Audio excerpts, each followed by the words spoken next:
Il souhaite solliciter un prolongement ou une extension de la limite du nombre de pages à 40 pages. Je ne vais pas vous donner la parole car il est fait droit à cette demande pour toutes les parties, y compris pour les représentants légaux des victimes. Donc nous allons faire droit à cette requête. Par conséquent, il n'est aucunement nécessaire de perdre du temps. Bien, sans plus attendre, je vais demander à Madame l'huissière d'audience de bien vouloir faire entrer notre témoin. Et j'espère que cette décision, Maître Altit, ne va pas déclencher une demande d'autorisation à faire appel.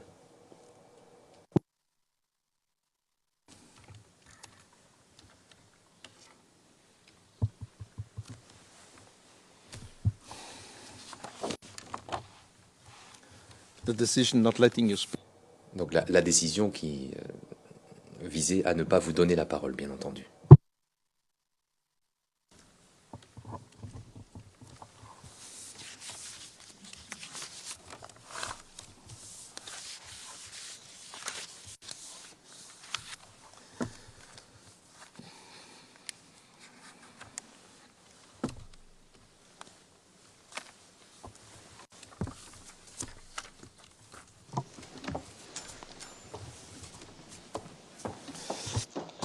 Bonjour, monsieur le témoin. Bonjour.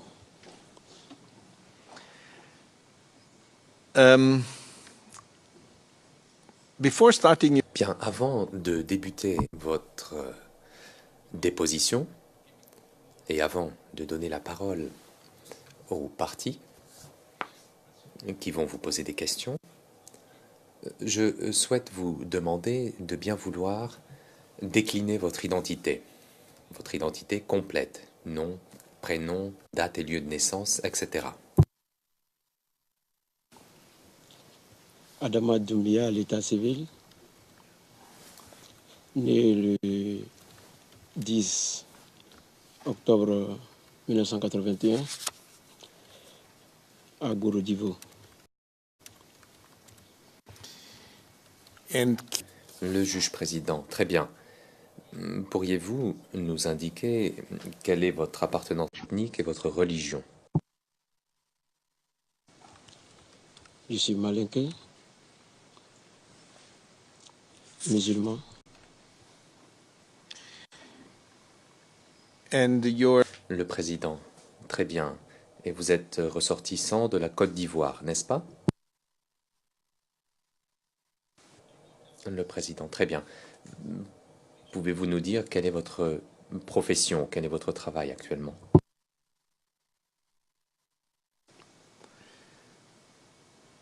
and what was your occupation Question. Quelle était votre profession à l'époque de la crise, donc fin 2010, début 2011? j'étais couturier. Okay. Le président, très bien. Bien. Vous allez déposer en français, je vais quant à moi parler anglais. Par conséquent, afin de bien nous comprendre, nous avons des interprètes ici dans le prétoire.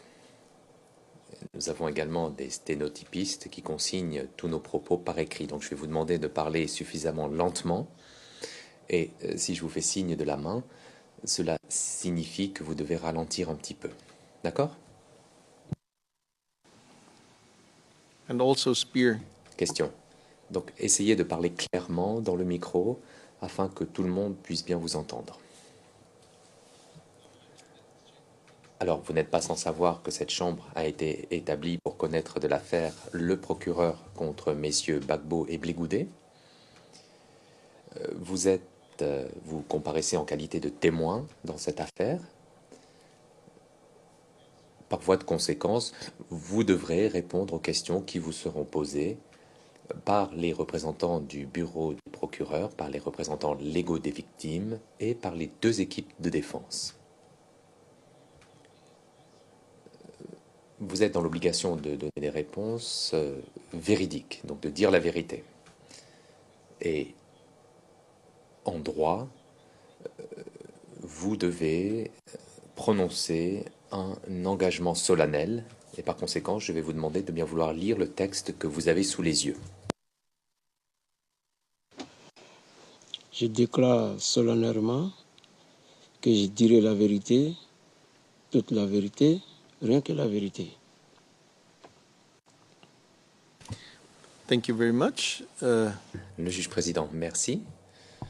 Alors, vous savez que le faux témoignage est un délit devant cette cour et que cela est passible d'une peine. Est-ce que vous comprenez bien cela? Le président, parfait. Monsieur le témoin, la Chambre et les juges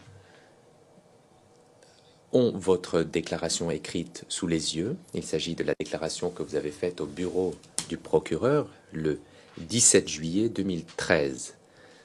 Est-ce que vous vous souvenez avoir fait cette déclaration au bureau du procureur, monsieur le témoin? Okay. Le président, parfait. Au fin du compte-rendu, il s'agit de la déclaration CIV OTP 00460275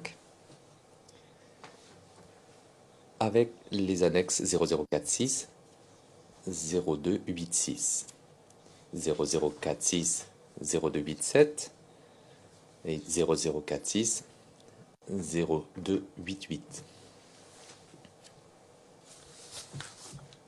Bien.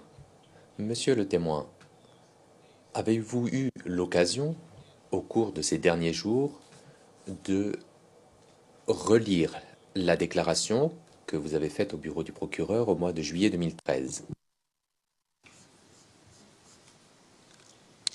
Oui, je l'ai lu. And you confirm? Le président, et vous confirmez qu'il s'agit bien de votre déclaration, qu'il s'agit bien de ce que vous avez dit au bureau du procureur au mois de juillet 2013. Le juge président, très bien. Les juges de la Chambre, le 6 juin 2017, dans l'écriture 950, ont décidé que votre déclaration écrite avait vocation à être versée au dossier de l'affaire au titre de la règle 68.3 du règlement de procédure et de preuve. Ce qui signifie concrètement qu'au lieu de répéter l'intégralité de votre témoignage ici devant les juges oralement, eh bien, les juges peuvent utiliser votre déclaration écrite qui sera annexée directement au dossier de l'affaire. Néanmoins, des questions vont vous être posées aussi bien par le bureau du procureur que par les représentants légaux des victimes et par les équipes de défense.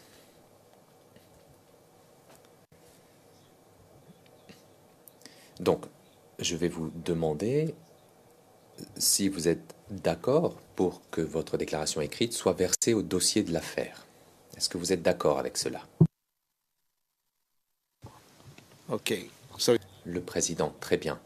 Étant donné que vous êtes ici présent et que vous êtes à disposition des parties pour répondre aux questions, éventuellement questions de la Chambre également, eh bien, la Chambre note que tous les critères de la règle 68.3 sont satisfaits et que le versement de la déclaration du témoin est autorisé. Il s'agit de la déclaration écrite et des annexes qui portent les références que je viens de lire.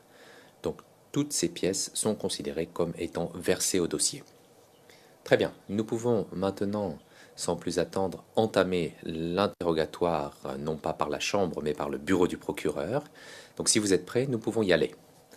Et pour cela, je donne la parole au bureau du procureur. Thank you, Your Honors. Madame Berdenikova, merci Monsieur le Président. Aujourd'hui, je m'appelle Maria Berdenikova. Je suis l'avocate qui va vous poser quelques questions ce matin pour le bureau du procureur. Et on a eu une petite occasion pour se rencontrer hier pendant une réunion de courtoisie. Bon, comme je vous ai prévenu déjà, je maîtrise mieux l'anglais, donc je vais en fait vous poser mes questions en anglais. Mais avec l'interprétation, on va se comprendre très bien. D'accord? Donc maintenant, je vais passer en anglais.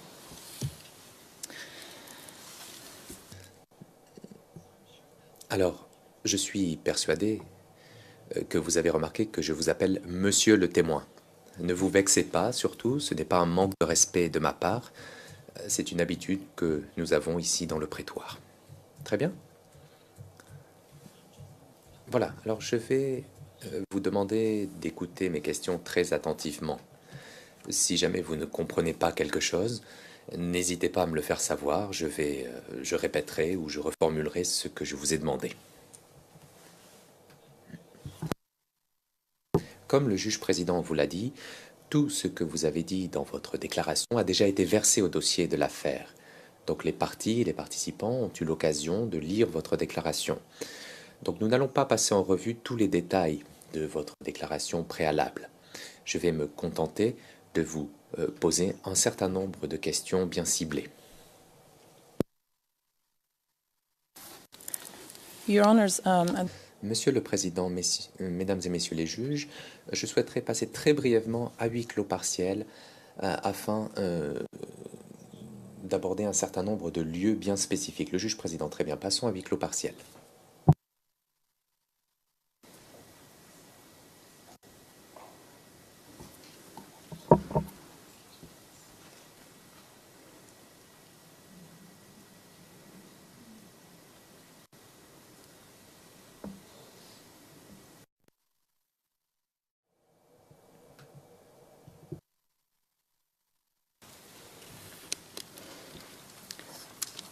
Mr. Witness, I would like... Madame Berdenikova, Monsieur le témoin, je vais vous poser une question afin de bien tirer les choses au clair. Il s'agit d'une question qui porte sur des informations qui se trouvent au paragraphe 25 de votre déclaration. À ce paragraphe, vous parlez d'un homme qui s'appelle Kone Moussa et qui a été blessé au pied le jour où les obus sont tombés. Pourriez-vous nous indiquer sur ce panorama à 360 degrés que nous allons afficher maintenant, l'endroit où vous avez vu cet homme qui était blessé?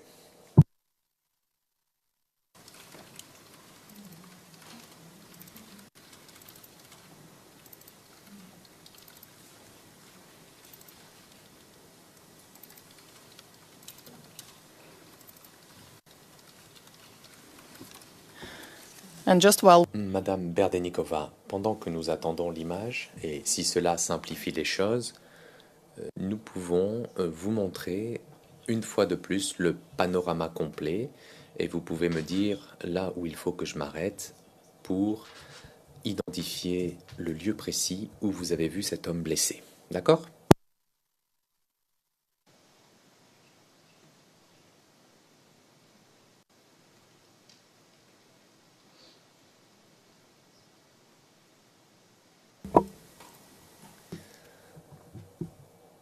Madame Berdenikova, nous avons la main?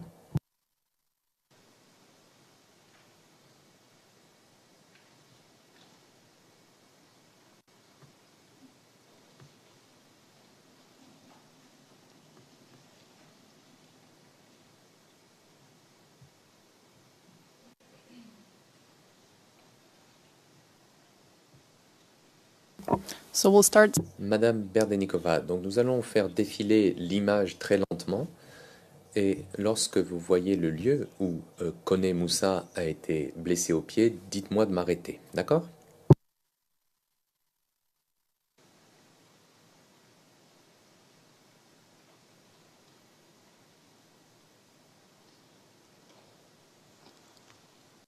Où il y a la clôture, où il y a le bleu. So can we take a screen? Madame Berdenikova, pouvons-nous faire une capture d'écran de cette image?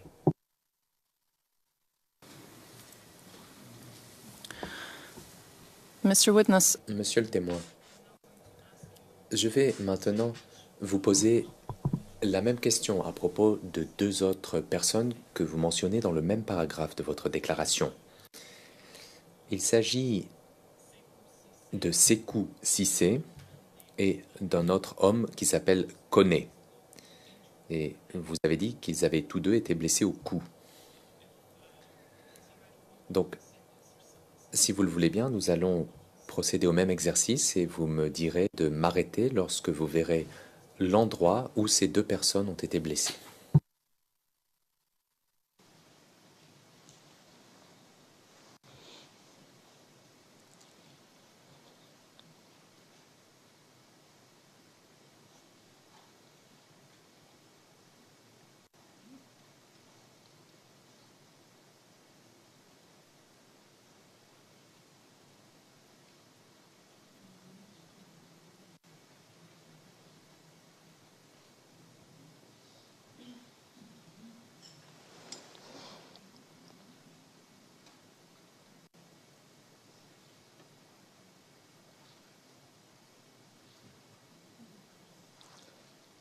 Là, après la clôture de la photographie. Thank you, Mr. Witness. Madame Berdenikova, merci, monsieur le témoin. Nous allons faire une capture d'écran. Le juge président, est-ce que vous pourriez annoter l'endroit où cela se trouve?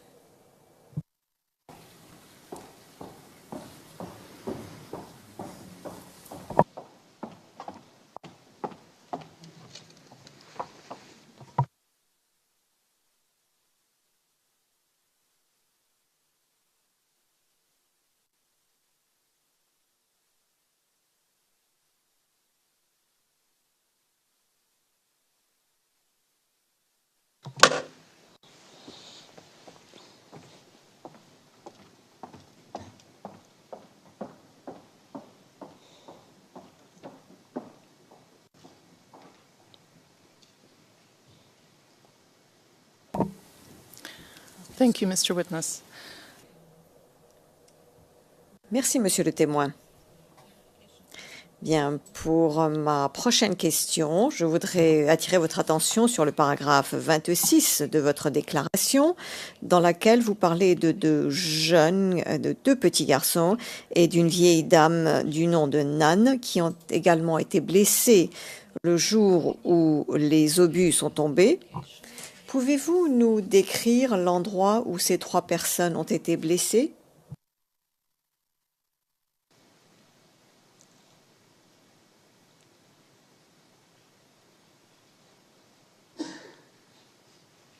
Je n'ai pas compris la question. No problem. Question, pas de problème, je vais reformuler ma question. Au paragraphe 26 de votre déclaration, vous parlez de deux jeunes garçons et d'une vieille dame nommée Nan qui ont été blessés par un obus tombé ce jour-là.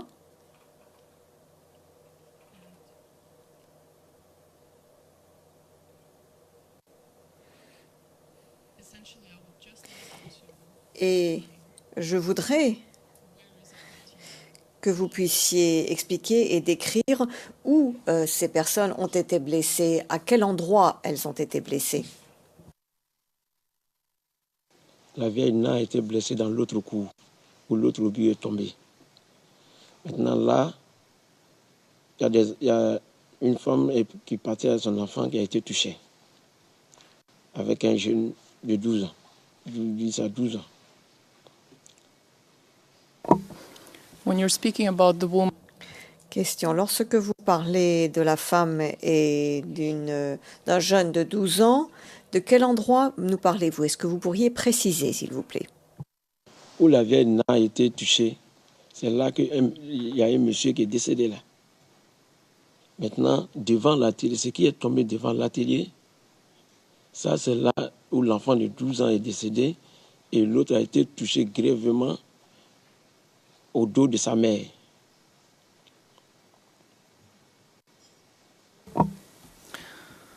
so to go back to the Question. Donc, pour en venir à la femme plus âgée, le président interrompant, vous devez attendre jusqu'à ce que l'interprétation soit terminée, autrement nous ne pourrons pas entendre la totalité de la traduction.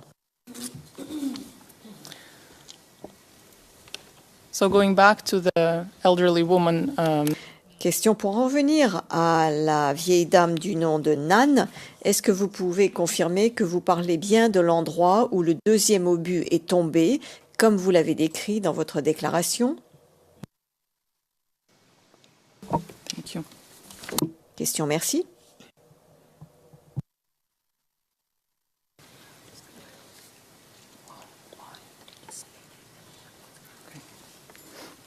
Your Honor, just the screen.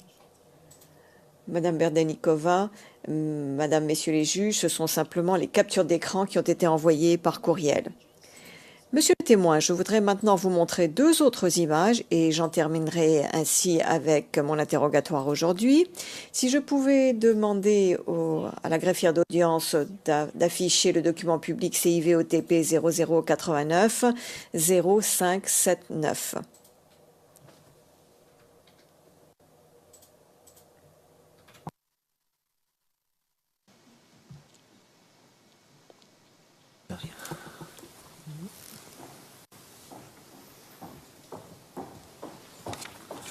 Yes, Mr. Yes, I've seen. Le président, oui, j'ai vu. Monsieur le témoin, je vous demanderai de parler plus fort et plus près du micro. Maître Knops, Monsieur le président, le témoin n'est pas l'auteur de ces photos. Et deuxièmement, les photos ne font pas référence à un endroit, un lieu géographique donné. Et les photos n'ont pas été montrées au témoin pendant son interrogatoire par les enquêteurs. Donc, nous pensons de ce fait qu'il n'y a pas de raison de montrer cette photo au témoin sans avoir aucune référence au lieu et la pertinence n'est pas non plus établie par le bureau du procureur. En n'oubliant pas que tout d'abord, le témoin n'en est pas l'auteur et que deuxièmement, il n'est pas fait référence à ces photos dans sa déclaration et qu'elle n'est pas non plus annexée à sa déclaration. Le juge président, bien, néanmoins, que ce ne soit pas, qu'il ne soit pas le photographe, c'est assez clair, parce que cela ne lui a pas été monté, n'empêche pas l'accusation de la lui montrer. Et quant au lieu, nous verrons ce que les témoins ont à nous dire sur cette photo. Veuillez poursuivre, Madame le procureur. Question, Monsieur le témoin, voyez-vous l'image qui est sur l'écran devant vous?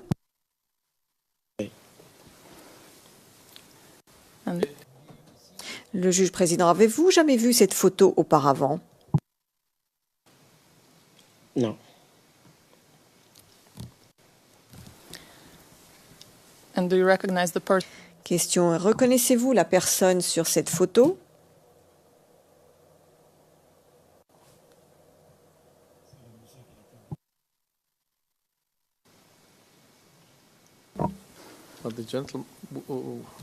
Le juge président, le monsieur, est-ce que ce monsieur a un nom? Je pense que vous avez donné un nom, mais que cela n'a pas été traduit. Je pense. Cela ne figure pas dans la transcription anglaise.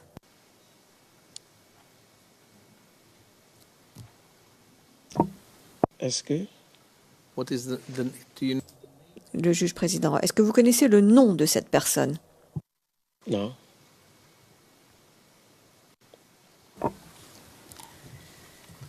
So, excuse. Is it a gent? Le juge président, donc, nous pouvons tous voir qu'il s'agit d'un homme blessé.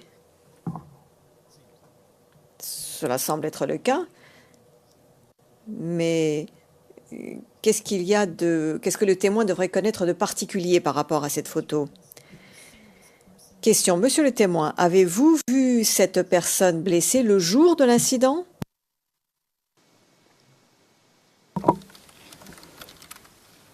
Can you tell us the location? Question, pouvez-vous nous dire à quel endroit vous avez vu cette personne? Elle était couchée de l'autre côté sur la route, parce que moi j'étais dedans. Quand le truc était, moi j'étais dedans. And here we're speaking about. Question, et ici nous parlons de la même rue que nous avons vu sur le panorama à 360 degrés. Est-ce exact? Si vous pouvez agrandir la photo, je peux voir.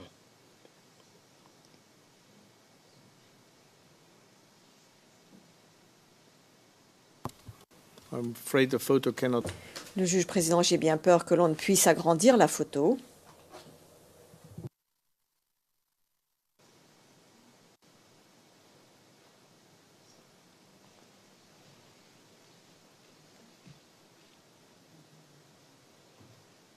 Anyhow, do you know?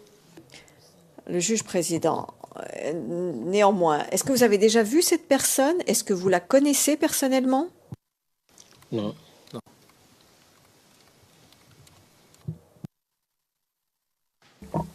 Le juge président, non. Question, Madame, Messieurs les juges, nous aimerions montrer une dernière photo, une photo publique. Il s'agit du document CIVOTP 0089 0574. Mr. President, I'm sorry. Maître Knoops, Monsieur le Président, désolé, mais c'est la même procédure. Je pense que ce n'est pas équitable. Je pense que l'accusation devrait d'abord demander au témoin de décrire la personne qu'il a vue avant de lui montrer une photo qu'il n'a pas prise. Parce que cela l'amène à aller dans une certaine direction. Et il n'a pas...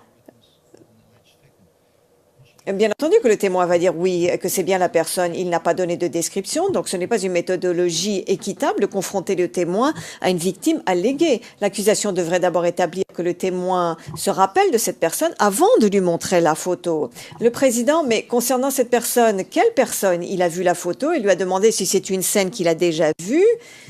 Non, le témoin lui-même a dit « je ne sais pas si c'était le même endroit » parce qu'on a besoin d'agrandir la photo. Donc je ne pense pas que là, il y ait de problème à montrer une photo et à demander « avez-vous déjà vu cette scène ?» Maître Knoops, Monsieur le Président, ce que je voulais dire, c'est que le témoin a dit qu'il a vu un homme qui était blessé. L'accusation devrait d'abord lui demander « est-ce que vous pouvez nous donner une description de la personne avant de montrer une photo ?» C'est là le problème. Ce n'est pas dans l'autre sens. Et idem pour la photo. Si l'accusation veut montrer une photo de la personne mentionnée dans sa déclaration qui aurait été blessée, le témoin devrait d'abord donner une description avant qu'on ne lui montre une photo, parce que sinon ce n'est pas une confrontation équitable. Le président s'exprime sans micro. Le président, ce n'est pas inéquitable, rien n'est inéquitable tout d'abord. Maître Knoops, je pense que cela va à l'encontre de ce que nous attendons. Monsieur le témoin, est-ce que vous avez déjà vu cette scène représentée maintenant sur la photo?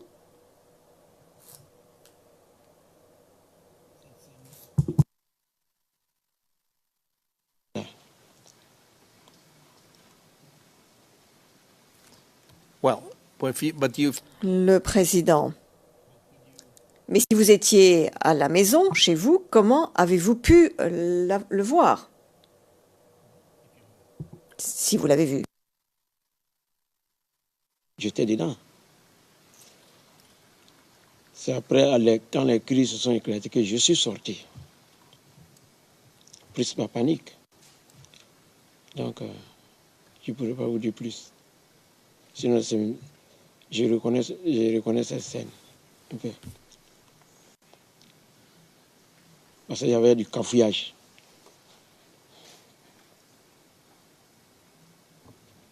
Madame Prosecutor. Juge président, Madame le procureur. Witness, do you know? Question, Monsieur le témoin, est-ce que vous savez où cette photo a été prise?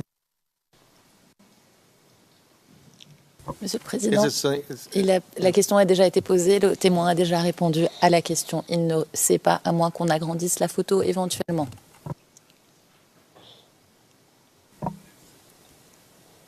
This is a different photo. Madame Berkinova, c'est une photo différente. Le juge président, je pense que la réponse est implicite et qu'elle figure dans la réponse que vous venez de donner. Ce sont deux photos prises au même lieu, donc mon raisonnement tient toujours. Il a déjà posé, la question a déjà été posée, le témoin a dit qu'il ne pouvait pas identifier. Yes. Le juge président, oui. If it's easy. Question. Je voulais simplement voir si c'était plus facile pour le témoin d'identifier le lieu à partir d'une autre photo. Le président, oui, mais lorsque le témoin dit qu'il se souvient de cela, en sortant d'où? D'accord? Mr. Witness, just my last question. Question. Monsieur le témoin, ma dernière question maintenant pour aujourd'hui. Connaissez-vous le nom de la deuxième personne sur cette photo?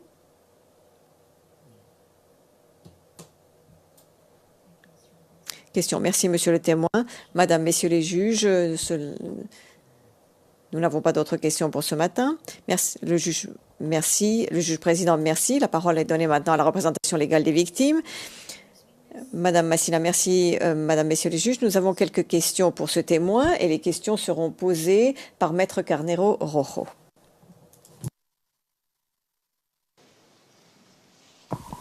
Thank you very much, Your Honors. Maître Carneiro Rojo, merci beaucoup, Madame, messieurs les juges. Monsieur le témoin. Bonjour. On s'est rencontrés hier soir pendant la visite de courtoisie. Je vais vous poser quelques questions, mais je les ferai en anglais. Ne vous inquiétez pas parce que il y aura une interprétation en français, d'accord? Je change maintenant en anglais. Yeah. So, Mr. Witness.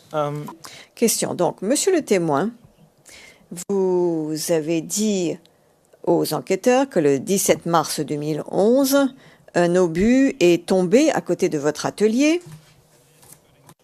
Et je fais référence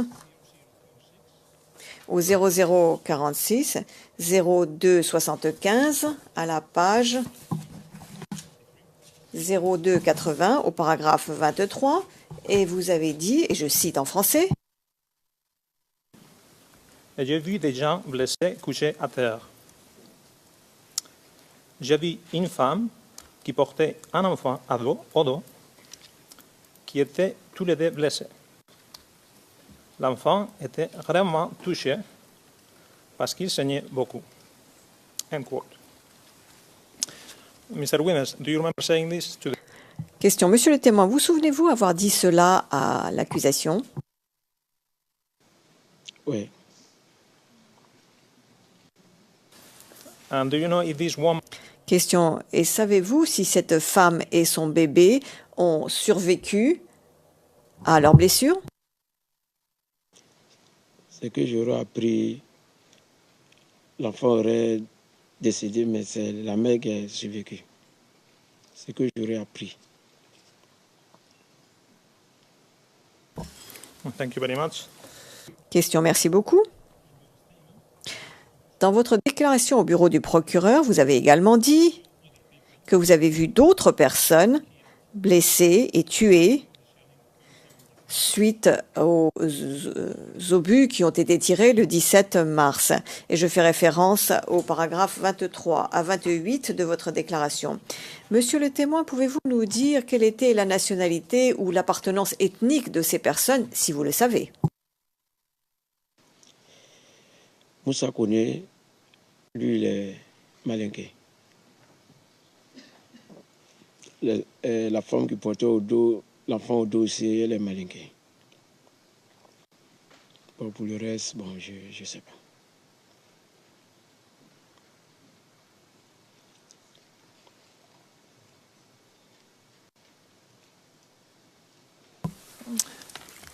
And how do you know that... Question.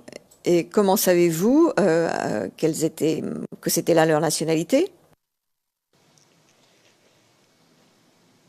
Moussa connaît, je le connais très bien.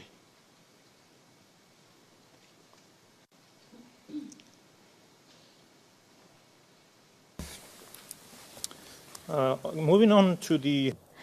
Question. Nous allons passer maintenant à la marche vers le RTI. Vous avez dit dans votre déclaration au bureau du procureur que plusieurs personnes ont été blessées. Je fais référence au 0046, 0275, au 0284, paragraphe 41 à 42. Est-ce que vous savez, monsieur le témoin, si ces personnes ont été traitées et soignées pour leurs blessures, et si l'une d'entre elles ou s'il y en a eu qui ont survécu? Sur la marche, quand nous sommes sortis, le monsieur qui a été blessé, ils l'ont ramené au quartier pour le soigner. L'autre aussi, je ne sais pas où ils l'ont amené. Lui qui a été touché aux fesses, lui, je ne sais pas où ils l'ont amené. Mais lui qui a été touché au bras, lui, ils sont partis aller au quartier pour le soigner.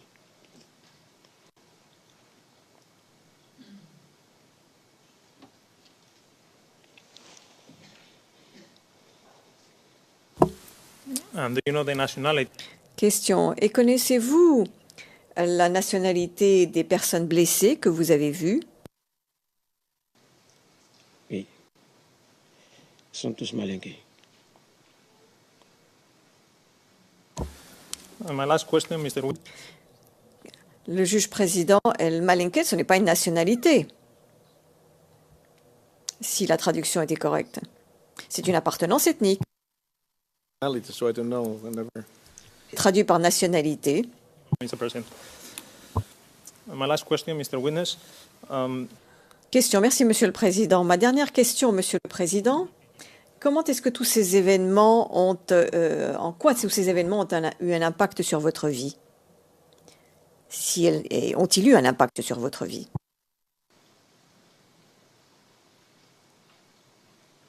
Répétez-moi la question. Of course, Mr. Witness. Question. Bien entendu, Monsieur le témoin. Dans votre déclaration, et ici aujourd'hui, vous nous avez dit avoir vu des gens blessés, tués. Et ma question était de savoir comment est-ce que ces événements ont eu un impact sur votre vie et s'ils ont eu un impact, quel impact? J'ai été touché de voir des gens blessés par balle, des gens mourir par balle. Ça m'a beaucoup touché. De voir des gens saigner que je n'avais jamais vu auparavant. Vraiment, ça m'a choqué. Thank you, Mr. Witness. No. Question. Merci, Monsieur le témoin. Je n'ai pas d'autres questions, Madame, Messieurs les juges.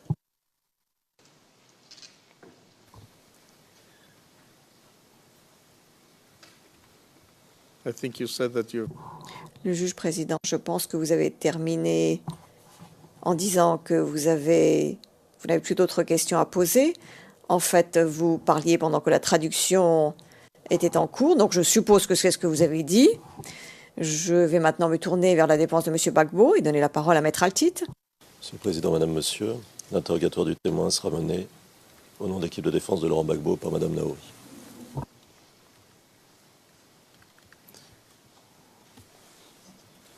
Thank you very much. Madame Naouri. Le juge président, merci beaucoup. Maître Naouri.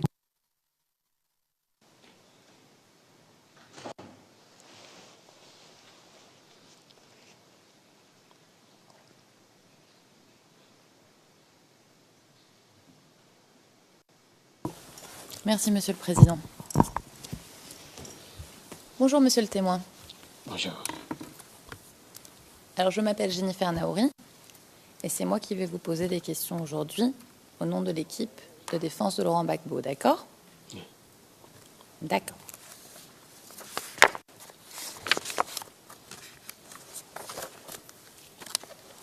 Alors, Monsieur le témoin, en 2010, est-ce que vous avez voté pendant les élections de 2010? Oui. Est-ce que vous avez soutenu un candidat pendant cette élection présidentielle? J'ai simplement voté. Comment? J'ai simplement voté. D'accord. Est-ce que pouvez-vous nous dire quel candidat vous avez soutenu à cette élection présidentielle? Si vous avez voté. No. But you voted? No. Le juge président, pour qui il a voté? Non, parce que ça, c'est secret.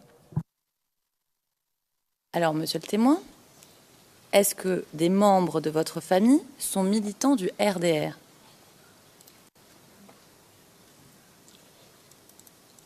Je peux dire que d'autres soutiennent Ouattara, je sais, oui. D'accord. Alors, ces personnes qui soutenaient Alassane Ouattara, est-ce qu'ils organisaient des réunions dans votre cour commune, par exemple, pendant la campagne électorale? Non. D'accord. Est-ce qu'il y avait des meetings à Bobo pendant la campagne électorale? Oui. Où ça? Partout dans la commune, souvent à la gare. D'accord. Est-ce que vous êtes allé à certains de ces meetings? Souvent, je ne partais pas parce que j'étais occupé. D'accord.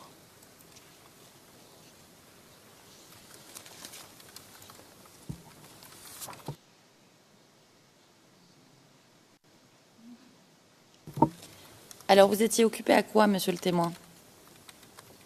À mon travail.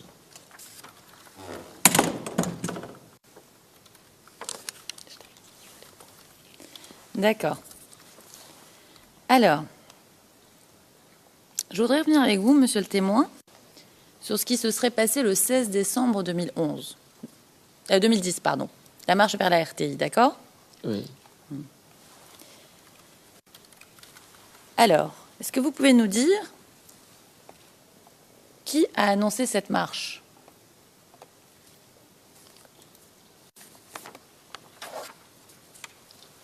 À la télé, j'ai entendu que les gens devaient marcher vers la RTI.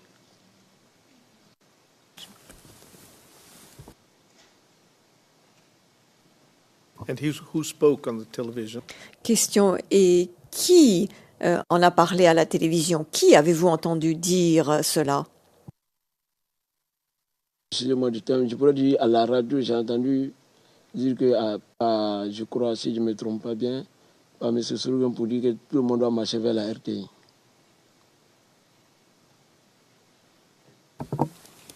D'accord.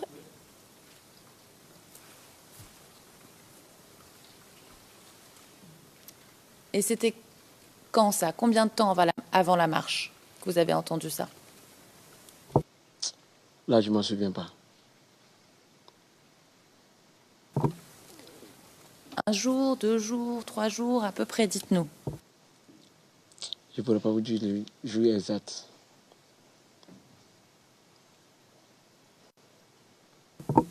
D'accord. Alors, vous nous avez dit la radio. Est-ce que vous regardiez aussi la télé?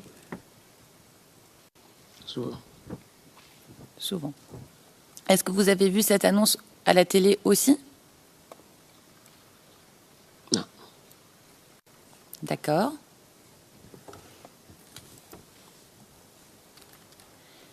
Mais alors, vous regardiez souvent la télé. Est-ce que vous regardez la RTI?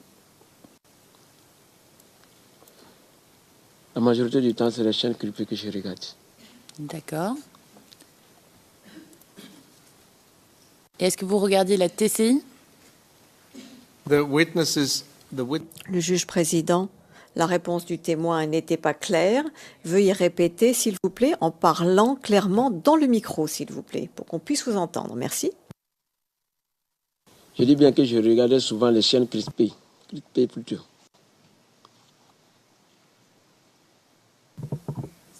Alors, monsieur le témoin, pour qu'on comprenne bien, vous venez de dire que vous regardez les chaînes cryptées, c'est ça?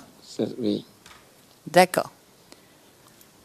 Alors ma question, où est-ce que vous regardiez les chaînes cryptées? Et quelles chaînes cryptées vous regardiez? Souvent, je regarde les chaînes Canal, France 24, Africa 24, ces chaînes-là, c'est ce que je regardais souvent. Souvent les chaînes de foot, plusieurs fois les chaînes de foot.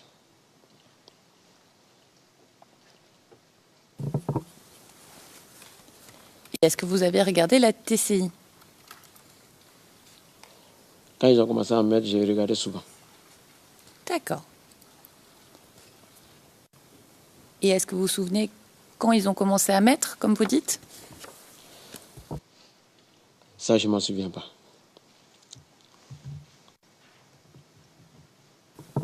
D'accord.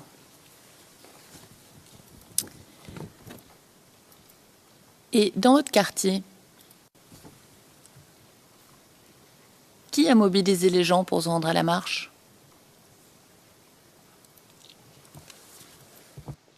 Dans le quartier, je peux dire personne. Chacun sortait comme ça.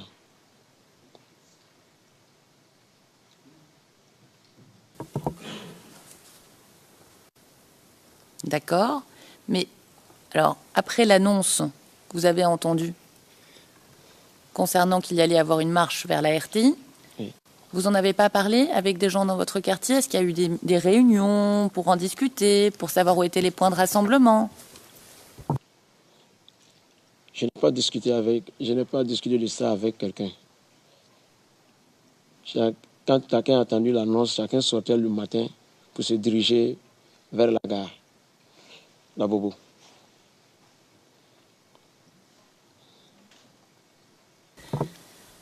Pourquoi la gare d'Abobo, monsieur le témoin?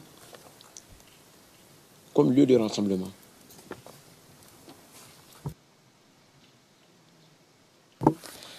Et comment vous saviez que la gare d'Abobo, c'était un lieu de rassemblement?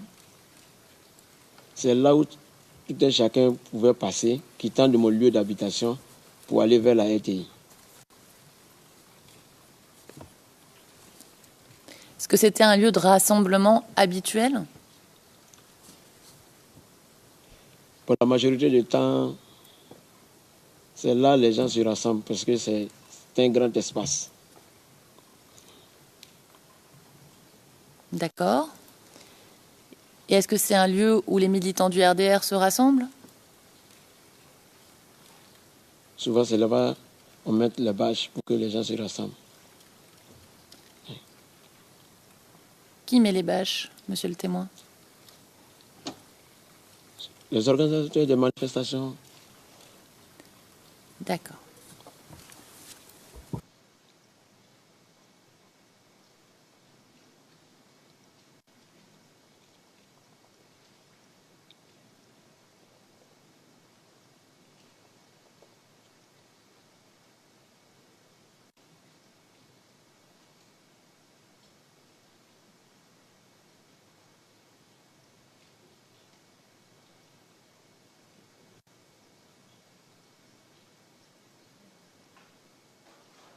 D'accord, monsieur le témoin. Alors, le jour de la marche vers la RTI, vous ne travaillez pas, c'est ça? Oui. Est-ce que vous pouvez nous dire pourquoi vous ne travaillez pas?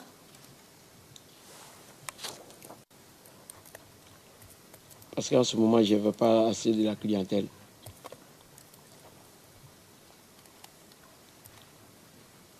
D'accord.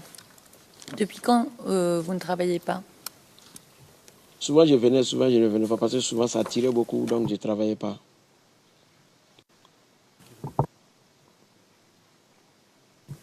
Donc, il y avait déjà des tirs dans le quartier? Oui. Pardon. On va reprendre pour l'interprétation. Donc, il y avait déjà des tirs dans le quartier, c'est ce que vous nous dites? Pas toi, Bobo.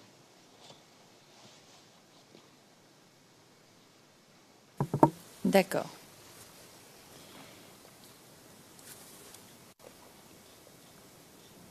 Et les jeunes des FRCI, ils étaient déjà dans votre quartier, n'est-ce pas? Au moment de la marche, le 16 décembre. Vous voulez parler du jour de la marche?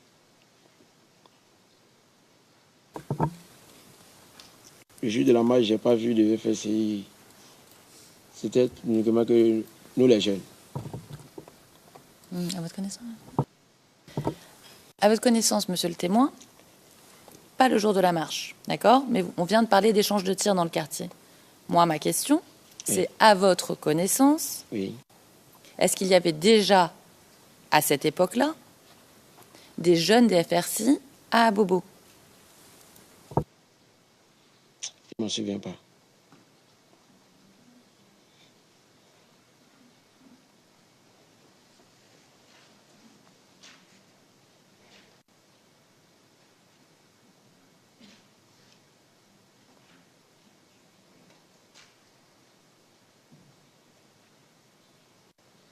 D'accord. Alors, monsieur le témoin, je vais vous citer un paragraphe de votre attestation.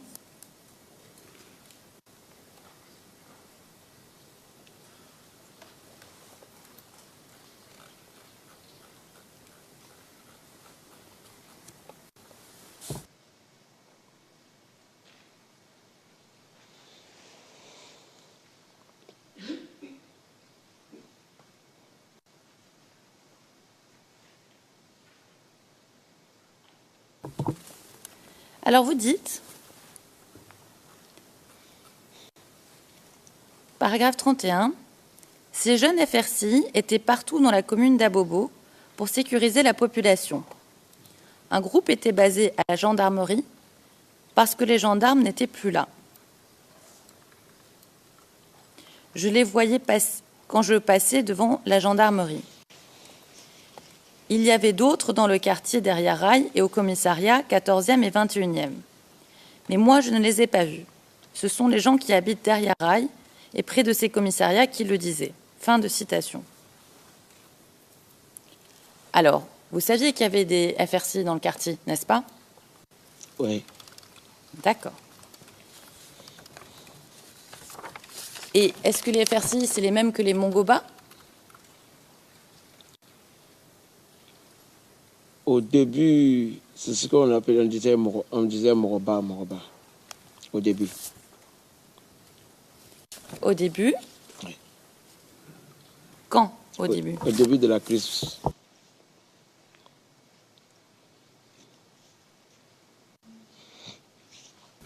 D'accord. Donc, au début de la crise.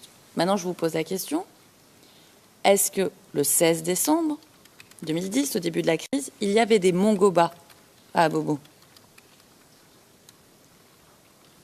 Quand vous dites 16 décembre, c'est la date du... Alors, je vais préciser.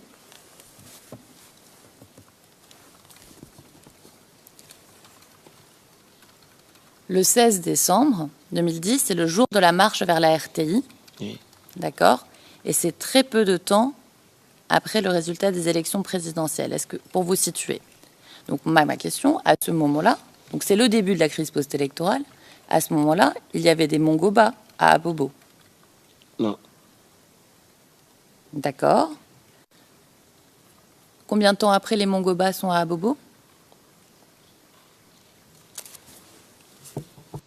Je pourrais dire quand les théories se sont trop accentuées, je peux dire c'est là maintenant que nous voyons souvent quelques gens sécuriser le quartier.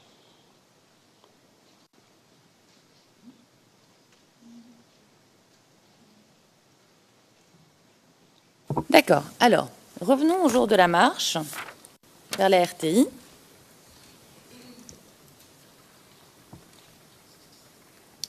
À quelle heure vous sortez de chez vous ce jour-là?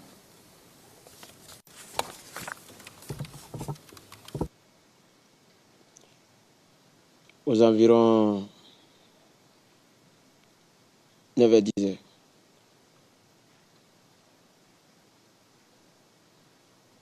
D'accord.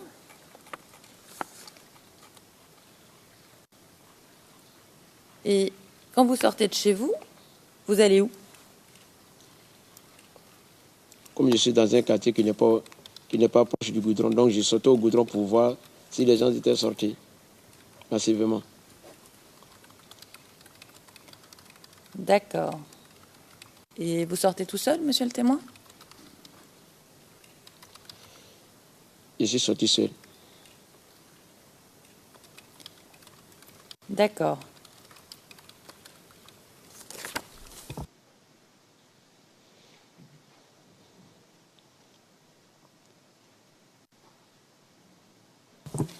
D'accord. Et à quelle heure il vous appelle, votre oncle, ce jour-là?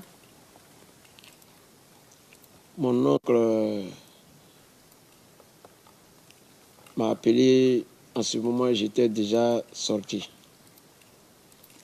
D'accord. Donc vous étiez déjà dehors quand votre oncle vous appelle. Oui.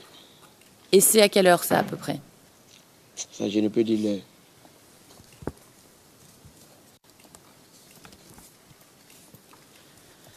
Et qu'est-ce qu'il vous dit, votre oncle? Mon oncle me dit, si tu es sorti, il faut rentrer. Si tu n'es pas encore sorti, reste à la maison. Parce que je suis vers Adjamé. La police jette de la grenade sur les gens. Que ce n'est plus des tirs, que c'est des grenades qui jettent sur les gens. C'est ce qu'il m'a dit. D'accord.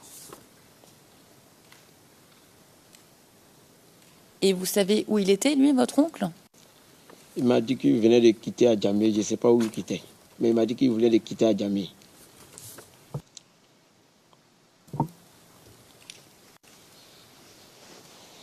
Et votre oncle, il faisait partie de la manifestation, alors?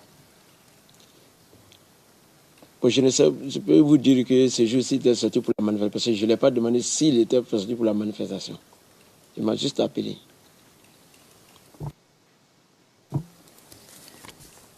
Et c'est un militant RDR?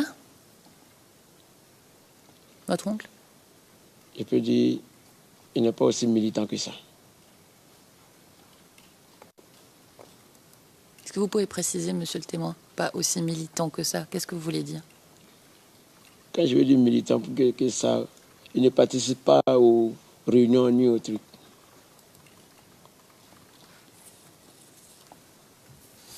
Et vous en avez reparlé avec votre oncle, ce qui se serait passé ce jour-là? Non. Et est-ce qu'il vous a dit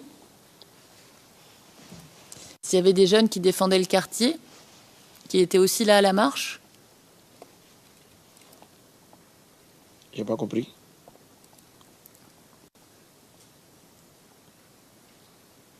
Quand vous lui parlez au téléphone et qu'il vous dit ce qui se passe, est-ce qu'il vous dit aussi si des jeunes, des FRCI, des Mongoba, sont aussi à la marche et défendent, par exemple? Non, on ne va pas parler de ça. D'accord.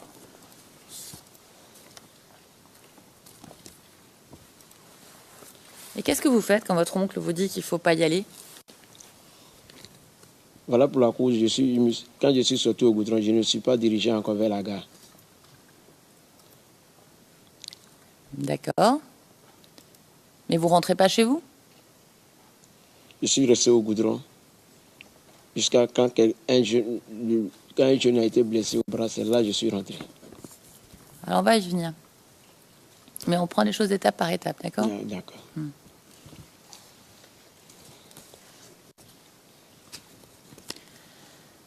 Quand votre oncle il vous appelle, vous êtes déjà au goudron ou pas encore? Pas encore. D'accord. Donc après l'appel de votre oncle, vous continuez à vous diriger vers le goudron, c'est ça? Oui.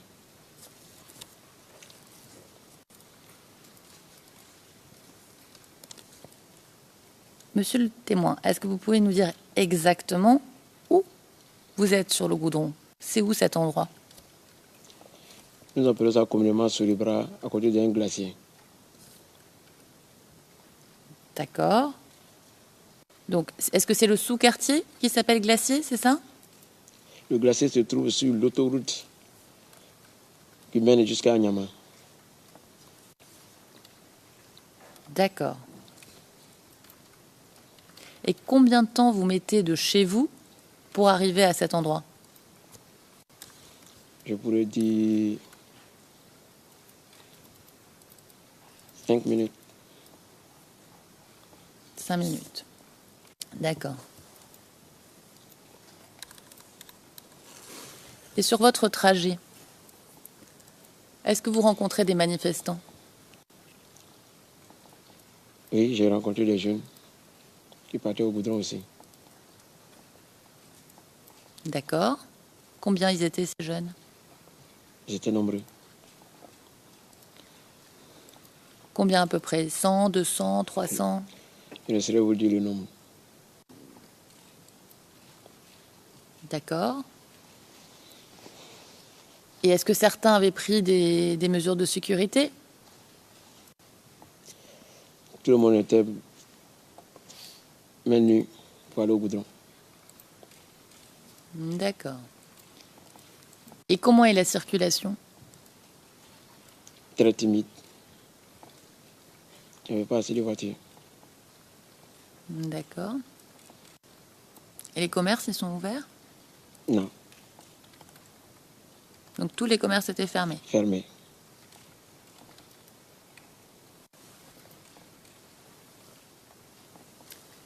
Et quand vous arrivez au goudron, vous faites quoi? Est-ce que vous continuez à marcher ou vous arrêtez? Expliquez-nous.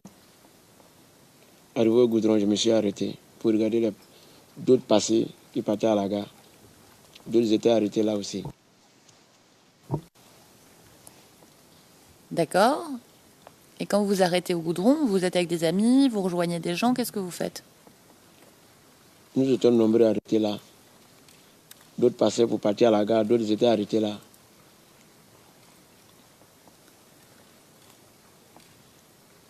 D'accord. Alors, ceux qui vont à la gare, qui est-ce qui les encadre?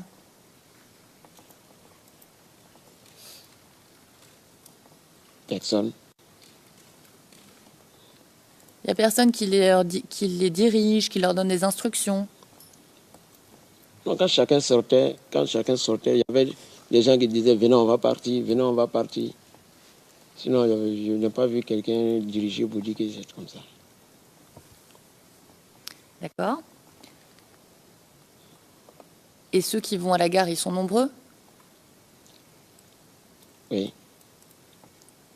D'accord. Et vous, là où vous vous arrêtez, combien de personnes il y a autour de vous arrêtées à peu près? Dites-nous. On était un peu nombreux. D'accord.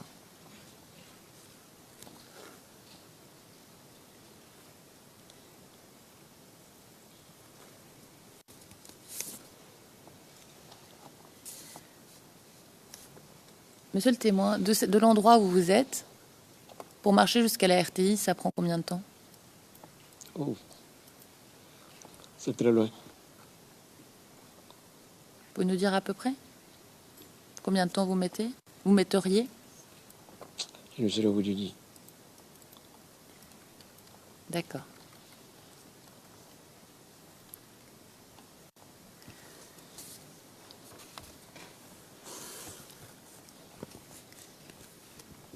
Alors, combien de temps vous restez sur cet endroit à regarder les manifestants avant de voir les policiers? Juste peut-être 5 à 10 minutes.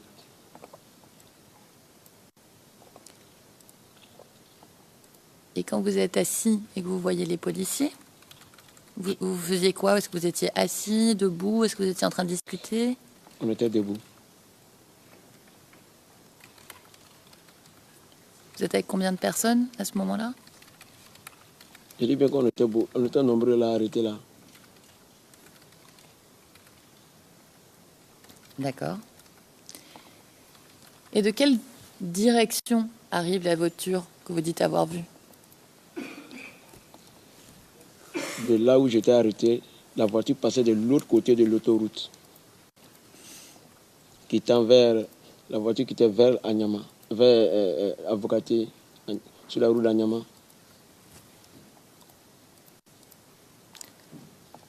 D'accord. Donc ce que vous dites, c'est que la voiture allait dans la direction du marché de nuit à Bobo-Avocatier, c'est ça? Ouais, de là pour venir vers... En venant maintenant vers la gendarmerie. D'accord. Et vous, monsieur le témoin, personnellement, vous êtes à quelle distance de cette voiture? Juste après l'autoroute. Expliquez-nous un petit peu plus en détail, s'il vous plaît. L'autoroute a 2 voies. Maintenant, la voiture passait sur l'autre voie. Nous, on était sur l'autre voie. D'accord. La voiture passait sur le côté piéton. D'accord. Et vous voyez qu'un seul côté de la voiture ou est-ce que la voiture vous fait face? La voiture ne fait pas face, la voiture passe devant. D'accord. Et est-ce que vous pouvez nous décrire la voiture que vous auriez vue ce jour-là? C'était une voiture 4x4 avec une sirène en haut, Quelle couleur? blanche. Combien de personnes à l'intérieur? Je ne saurais vous le dire. Et les vitres, elles étaient de quelle couleur? Les vitres n'étaient pas teintées. Et de là où vous étiez, vous pouvez dire s'il y a quelque chose d'écrit sur cette voiture ou pas? La police, D'accord. Et comment ils étaient habillés, les policiers? en tenue noire, Et est-ce qu'ils portaient des chapeaux? ça j'ai pas remarqué. Et est-ce qu'ils portaient des insignes sur leurs vêtements?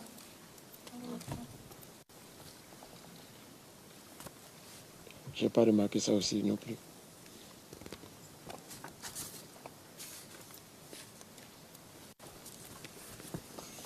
D'accord. Et est-ce que les policiers ont utilisé des gaz lacrymogènes? Bien avant, il y avait la lacrymogène a été utilisée bien avant. Bien avant. Bien avant quoi, monsieur le témoin? Bien avant que la voiture n'arrive à nos niveaux, la lacrymogène s'était sentie déjà. D'accord. Donc, il y avait du gaz lacrymogène autour de vous et des odeurs de gaz lacrymogène, c'est ce que vous dites? Voilà. D'accord.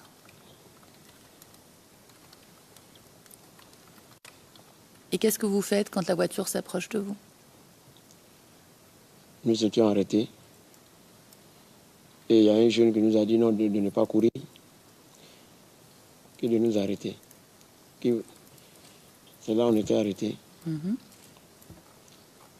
Et après, nous avons vu un qui est sorti de l'autre côté de la voiture, qui a placé une Kalachnikov sur le toit du véhicule. Alors, de quel côté, monsieur le témoin? Il est sorti de l'autre côté du véhicule. Alors, par rapport à vous, Voilà, par rapport à moi, c'est le côté que vous ne voyez pas, c'est ça? voilà. D'accord. Et quand vous voyez ça, vous faites quoi? Vous fuyez, vous? On était arrêtés d'abord. Quand il a pointé l'arbre maintenant, c'est là nous avons décidé de fuir. D'accord. Et où est-ce que vous fuyez, monsieur le témoin? Nous fuyons sur le couloir qui mène au glacier. Nous fuyons pour descendre sur les rails.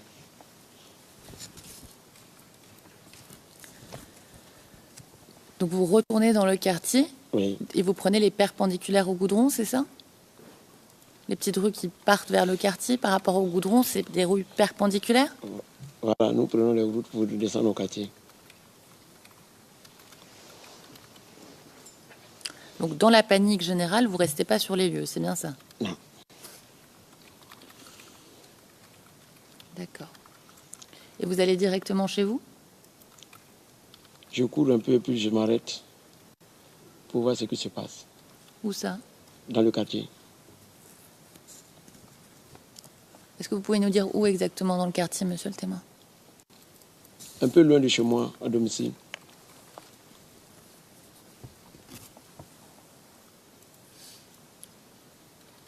Et vous arrêtez, vous faites quoi? Pour voir pour voir si il redescendait pour revenir parce que ça tirait. Est-ce que vous vous cachez quelque part? Je cours jusqu'au quartier. Je ne me suis pas caché là. Je cours jusqu'au quartier là-bas. Est-ce que vous voyez des Mongobas dans le quartier? Non, nous tous on était des jeunes. Pardon, j'ai pas compris. Vous avez dit quoi? Nous tous on était des jeunes. Il n'y avait pas de Moroba entre nous. Vous étiez déjà. D'accord. Et vous restez combien de temps là à vous arrêter, à observer ce qui se passe dans le quartier? Après, quand j'étais arrêté, le monsieur qui nous disait de ne pas courir était blessé. Donc les gens l'ont amené, nous sommes allés voir, ils sont allés à lui dans une clinique. C'est après ça que j'ai dit non, il faut que je rentre. Alors, attendez, on va reprendre ça, monsieur le témoin. Où est-ce que vous êtes quand vous voyez ce monsieur? En ce moment, j'étais au quartier. Est-ce que vous pouvez être un tout petit peu plus précis ou dans le quartier? Parce que le quartier, c'est un peu vague. Vous comprenez? On essaye de comprendre ce qui s'est passé. J'avais déjà dépassé les rails. Il y a une rue qui mène jusqu'à chez moi à domicile. Donc je me suis arrêté en cours de route. D'accord. Après combien de temps à peu près vous arrêtez? Comme ça, on se fait une idée des distances. Je cours. Pendant combien de temps vous courez? J'ai fait 1 minute à toute vitesse parce que dans le couloir, quand la voiture est arrivée au niveau du couloir, la voiture ils ont commencé à tirer encore. Speakers are going too fast. Le juge président, vous allez trop vite pour les interprètes. Veuillez ralentir, s'il vous plaît. Merci.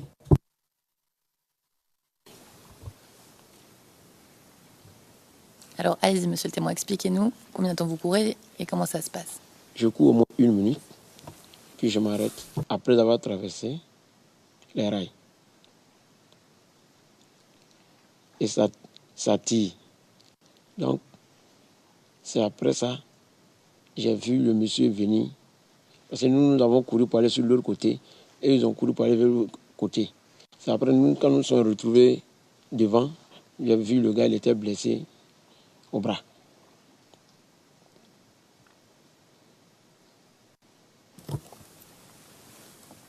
D'accord. Et quand vous voyez que le monsieur est blessé, qu'est-ce que vous faites, vous? C'est là que je décide de rentrer à la maison. D'accord. Vous ne venez pas en aide au monsieur? Il y avait des gens déjà qui l'avaient amené dans une petite clinique pour les premiers soins. Alors, si je comprends bien, le monsieur, quand vous le croisez, il revient d'une clinique. Il a déjà été soigné? Non. Ils étaient là venus avec lui, dans la clinique.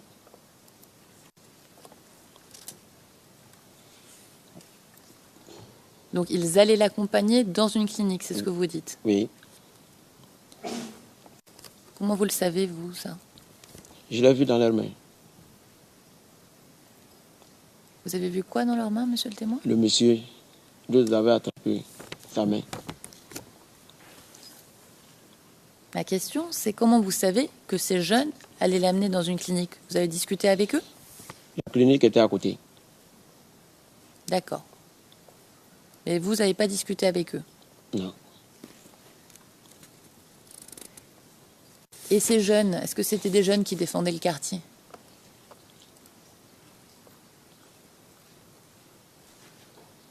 Non. Ce jour-là, nous sommes sortis pour aller à la marche. D'accord. Pour participer à la marche ou pour... Oui. D'accord.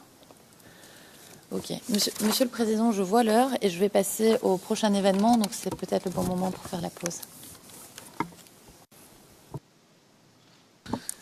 Le juge président, très bien, nous allons faire la pause maintenant. Donc vous avez une petite demi-heure pour vous reposer et nous reprendrons à 11h30 afin de poursuivre votre interrogatoire par la défense de M. Gbagbo. Merci. Très bien. L'audience est suspendue jusqu'à 11h30.